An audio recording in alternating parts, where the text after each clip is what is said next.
Welcome back to our chilling series exploring the haunted corners of Oregon, where history and horror intertwine in ways that defy explanation. In this third installment of Most Haunted Hospital in Oregon, we delve deeper into the shadows cast by one of the state's most infamous institutions, a hospital steeped in tragedy, despair, and whispers of the supernatural.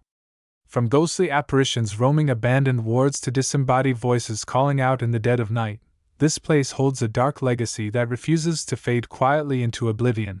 Hospitals are inherently liminal spaces, thresholds between life and death, hope and despair, science and the inexplicable. But this particular institution goes beyond the ordinary bounds of medical history. It stands as a monument to human suffering, its corridors echoing with the cries of patients long gone, its walls imbued with stories too painful to forget. For decades, it has been a magnet for those seeking answers from the other side, drawing paranormal investigators, urban explorers, and thrill seekers alike. Yet, many who dare to cross its threshold leave shaken, their minds imprinted with memories they cannot explain. In this episode, we'll peel back the layers of this forsaken building's dark past, uncovering tales of unspeakable sorrow, unexplained phenomena, and encounters that defy logic. We'll hear first-hand accounts from former staff members who witnessed things they can't rationalize, delve into chilling historical records that paint a grim picture of its operations, and examine evidence collected by paranormal teams brave enough to spend nights within its decaying halls. Along the way, we'll explore new details about its haunting, including eerie encounters never before shared publicly, and analyze what makes this hospital one of the most terrifying places in Oregon. So dim the lights, keep your ears sharp, and prepare yourself for a descent into the macabre. As we step into the haunted heart of Oregon's most infamous hospital, remember, sometimes, the most terrifying truths lie just beyond the veil, and once you cross it, there's no turning back.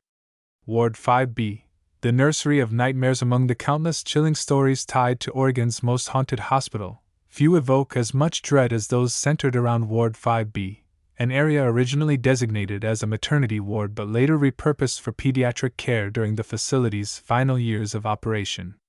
Known colloquially among former staff and paranormal enthusiasts as the Crying Ward, this section of the fifth floor has become infamous for its relentless supernatural activity. According to historical records, Ward 5B housed children suffering from severe illnesses, many of whom were subjected to experimental treatments or neglected due to overcrowding and understaffing. It is here that some of the hospital's darkest deeds were carried out, and where the spirits of its victims remain trapped, forever reliving their torment. One of the most harrowing accounts comes from Margaret Hensley, a retired nurse who worked at the hospital in the late 1950s. In a trembling voice, she recounts how she was assigned to assist Dr. Lawrence Whitman, a controversial figure known for his aggressive approach to treating childhood diseases.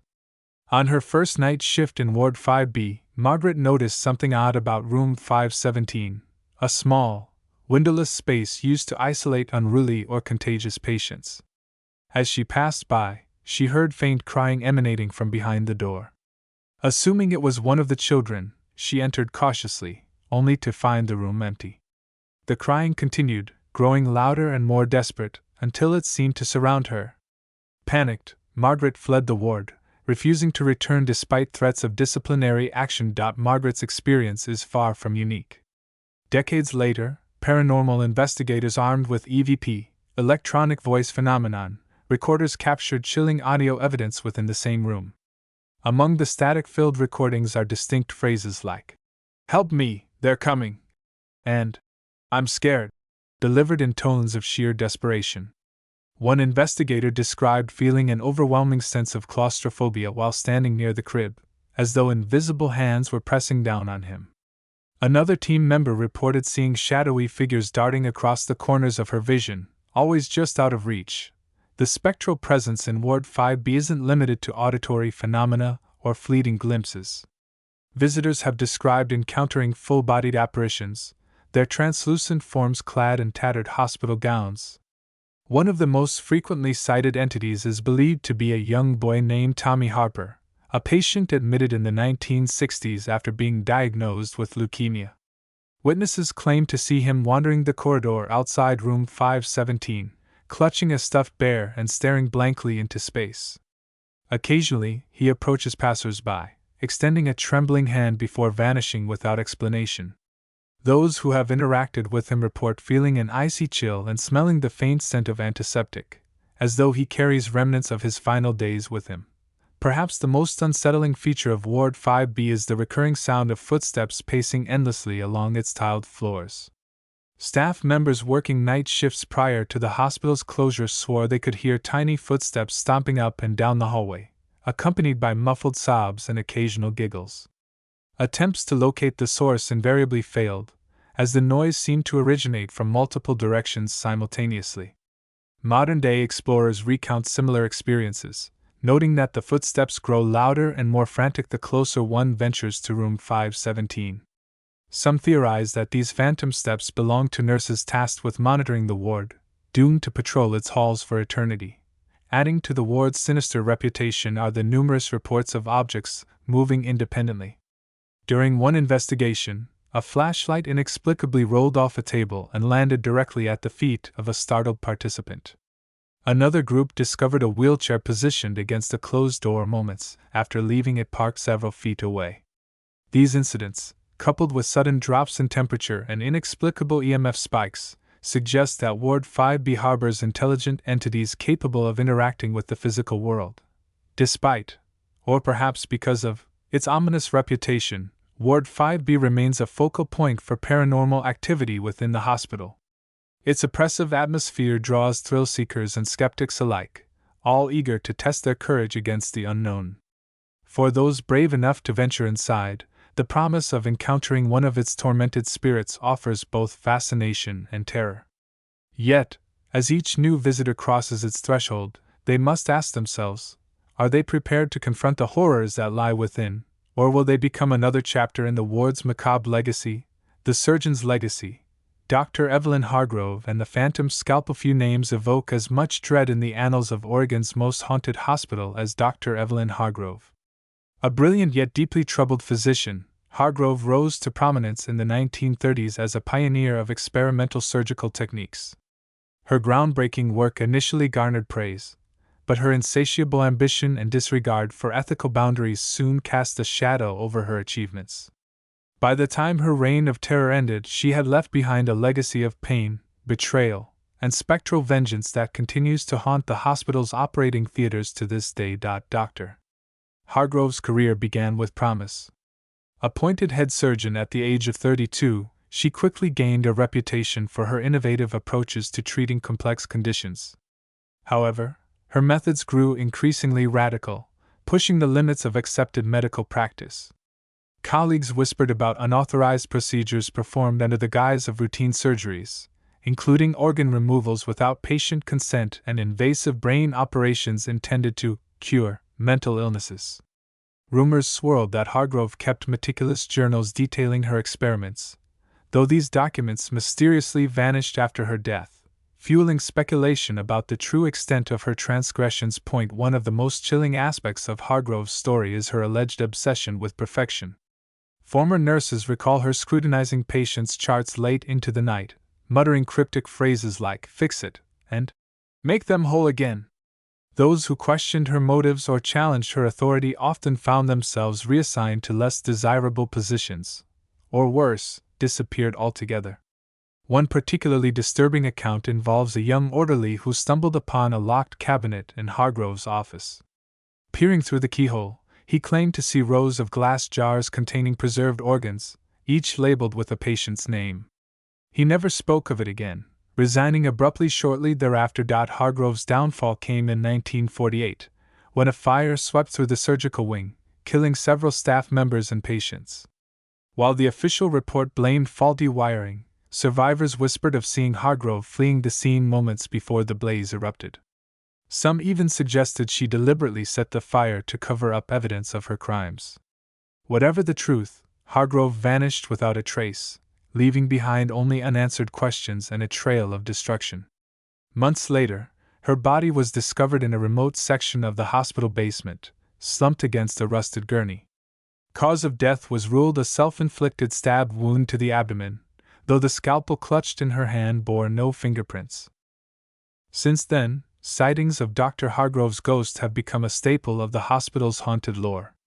Witnesses describe a tall, gaunt figure clad in a blood-stained surgical gown, her face obscured by a surgical mask. She is often seen prowling the operating rooms, her movements deliberate and mechanical, as though still performing phantom surgeries. One nurse working a late shift swore she felt icy breath on her neck, followed by the sensation of cold metal grazing her skin. Turning around, she saw Hargrove standing inches away, her eyes gleaming with manic intensity before she vanished into thin air. Paranormal investigators exploring the surgical wing have captured compelling evidence of Hargrove's lingering presence. Thermal imaging cameras reveal significant temperature drops near operating tables, accompanied by inexplicable EMF spikes. Audio recordings picked up during overnight sessions include faint whispers chanting medical terms like incision and clamp, interspersed with agonized cries. Perhaps the most disturbing discovery came when a team member accidentally activated an old overhead light fixture, illuminating the room just long enough to reveal a transparent figure hovering above the operating table, scalpel poised midair. Modern-day encounters with Hargrove's spirit suggest her obsession with perfection endures beyond the grave. Visitors have reported hearing the sound of surgical instruments clinking together, followed by the unmistakable squelch of flesh being cut. Some claim to see shadowy appendages extending from the ceiling, manipulating invisible tools with surgical precision. Others describe waking up in nearby recovery rooms to find their skin marked with faint red lines, as though traced by a phantom scalpel. One particularly harrowing account involves a maintenance worker who swore he saw his own reflection in a stainless steel tray, only to realize the image staring back at him was missing vital organs. Despite, or perhaps because of, her malevolent reputation, Dr. Evelyn Hargrove remains one of the hospital's most active spirits. Her presence looms large over the surgical wing, a constant reminder of the horrors inflicted in pursuit of flawed ideals. For those brave enough to step inside, the possibility of encountering her restless spirit adds an element of both fascination and dread. Yet, as each new visitor crosses the threshold, they must grapple with the knowledge that what awaits them may be more than they bargained for, a descent into madness, memory, and the unrelenting grip of the past. The forgotten basement, a descent into darkness beneath the crumbling foundations of Oregon's most haunted hospital, lies a realm shrouded in perpetual gloom, the forgotten basement. This subterranean labyrinth, rarely mentioned in official records and almost entirely inaccessible to the public, serves as a grim testament to the hospital's darkest secrets. Once home to clandestine experiments, makeshift morgues, and storage for discarded medical equipment, the basement now exists as a tomb of horrors, its air thick with decay and despair. Here, the boundaries between life and death blur, and the spirits of those who suffered unimaginable fates continue to roam, their anguish etched into every shadowy corner point. One of the most notorious areas of the basement is the dissection lab, a cold, sterile room where bodies were dissected under the guise of scientific inquiry. Former employees have whispered about unauthorized autopsies performed on patients who had not yet succumbed to their illnesses, their organs harvested for dubious research purposes. The walls of the lab are lined with rusted steel tables, some still bearing stains that refuse to fade, no matter how many years pass. Visitors to the basement report hearing the faint scrape of scalpels against bone, followed by guttural groans that seem to emanate from the very walls themselves. One investigator claimed to see a pale, translucent figure lying prone on one of the tables, its chest cavity splayed open as though mid-procedure, before it dissolved into thin air. Adjacent to the dissection lab lies the morgue, a chilling expanse of concrete and metal where the dead awaited identification, or disposal. Rows of rusted drawers line the walls, their handles worn smooth by countless openings and closings. Paranormal teams exploring the space have captured EVP recordings of mournful voices pleading, "Find me," or "I'm still here." Thermal cameras reveal cold spots concentrated near certain drawers, suggesting the presence of residual energy tied to specific individuals. One particularly disturbing discovery involved a drawer that refused to close, despite repeated attempts by investigators. When they finally managed to force it shut, a blood-curdling scream echoed through the chamber, prompting the entire team to flee in terror.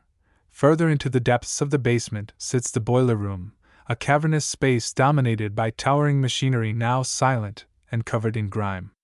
This area earned infamy during the hospital's operational years due to a series of catastrophic boiler explosions that claimed numerous lives. Survivors spoke of infernos engulfing the lower levels, trapping workers and patients alike in a fiery hell. Today, those who dare to enter the boiler room describe feeling waves of intense heat wash over them, even though the boilers have long ceased functioning. Ghostly figures resembling scorched victims are said to wander aimlessly, their charred faces twisted in eternal agony. Some visitors swear they can smell smoke and hear the crackle of flames, as though the fires rage on in some parallel dimension. Another spine-chilling aspect of the basement is the network of tunnels connecting various sections of the hospital. Originally designed for transporting supplies and bodies discreetly, these narrow passageways have become breeding grounds for paranoia and dread. Explorers navigating the tunnels often report hearing footsteps trailing behind them, only to turn and find no one there. Others claim to see glowing eyes peering from the darkness, watching silently before vanishing without a sound. A particularly unnerving encounter occurred when a group of urban explorers became disoriented and found themselves walking in circles, unable to locate the exit. Panic set in as the temperature plummeted, and disembodied whispers urged them to stay with us. The basement also houses remnants of forgotten experiments, including cages and restraint devices that hint at the atrocities committed below ground. One alcove contains a collection of rusted iron chairs bolted to the floor, their armrests fitted with leather straps. Investigators believe these were used to restrain unwilling participants in unethical trials. Voices recorded in this area include fragmented phrases like, "No more tests," and "Please, I can't breathe," delivered in tones of sheer desperation. Some claim to feel invisible hands gripping their wrists or ankles, mimicking the sensation of being bound, while others report seeing shadowy figures strapped into the chairs, writhing in silent protest. Despite, or perhaps because of, its ominous reputation, the basement continues to draw curious souls eager to confront its malevolent energies. Urban explorers, paranormal investigators, and thrill-seekers descend into its bowels, armed with cameras, recording devices, and nerves of steel. Yet few emerge unscathed, their minds imprinted with visions and sensations too vivid to dismiss as mere imagination. As each new adventurer steps into the abyss, they must grapple with the knowledge that what awaits them may be more than they bargained for, a descent into madness, memory, and the unrelenting grip of the past. Patterns across haunted hospitals, themes of tragedy and resilience as we traverse the haunted landscapes of hospitals, from the wailing wards of Oregon's most haunted hospital to the shadowed basements of similar institutions across the country. Striking similarities emerge that transcend individual locations and histories. These patterns are not merely coincidental but reflect universal themes of human emotion, unresolved trauma, and the enduring power of memory. From the flickering lights of operating rooms to the chilling echoes of forgotten basements, these sites share a commonality that binds them together in a spectral sisterhood of sorrow and suspense. One recurring motif is the concept of unfinished business. Whether it's the victims of unethical experiments, or the betrayed trust of patients subjected to inhumane treatments, these spirits seem tethered to the earthly realm by grievances left unaddressed. Their presence manifests as restless energy, often communicated through auditory phenomena, cries, whispers, or disembodied voices, that serve as pleas for acknowledgement or closure.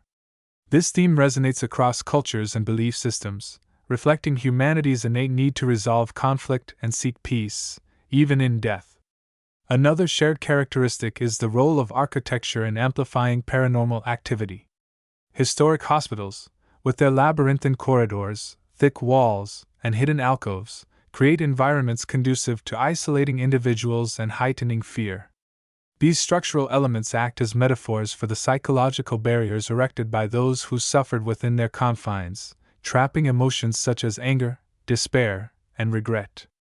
It's no coincidence that many reported hauntings occur in spaces imbued with emotional significance: operating rooms where surgeries went awry, basements where bodies were stored, or wards where patients met tragic ends.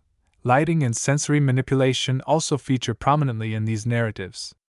Flickering lights, sudden temperature drops, and inexplicable odors are staples of ghostly encounters, designed to disorient and unsettle. As we bring this chilling journey through Oregon's most haunted hospital to a close, one thing becomes abundantly clear: the spirits of the past refuse to be silenced. Each creaking floorboard, each whispered name, and each fleeting shadow serves as a testament to lives lived, lost, and lingering in the spaces we dare to call haunted. These stories are more than mere campfire tales. They are fragments of history, stitched together by human emotion, tragedy, and the relentless passage of time. They remind us that the line between the living and the dead is far thinner than we might believe, and that sometimes, the most terrifying truths lie just beyond the veil. But why stop here? If these accounts have stirred something within you, a spark of curiosity, a shiver of excitement, I urge you to take the next step. Visit Oregon's most haunted hospital yourself. Walk the same halls where spirits are said to roam, stand in the rooms where history's echoes reverberate, and let the unknown brush against your senses. Whether you're a skeptic seeking proof or a believer eager to commune with the other side, these forsaken institutions offer an unparalleled opportunity to confront the mysteries that lie just beyond comprehension. There's nothing quite like experiencing the weight of decades-old despair firsthand, feeling the chill of a presence that defies explanation, or hearing the faint strains of voices from another time. And when you return, share your story. Did you feel the icy touch of a ghostly hand? Hear the faint tap of footsteps in an empty corridor? Or perhaps nothing happened at all, but isn't that silence just as intriguing? Your experiences add to the rich tapestry of lore surrounding these haunted places, ensuring their legacies endure for generations to come. Share your findings with fellow enthusiasts, document your journey, and keep the conversation alive. After all, every whisper contributes to the symphony of the supernatural. Until then, keep your lanterns lit and your courage steady. The spirits are waiting.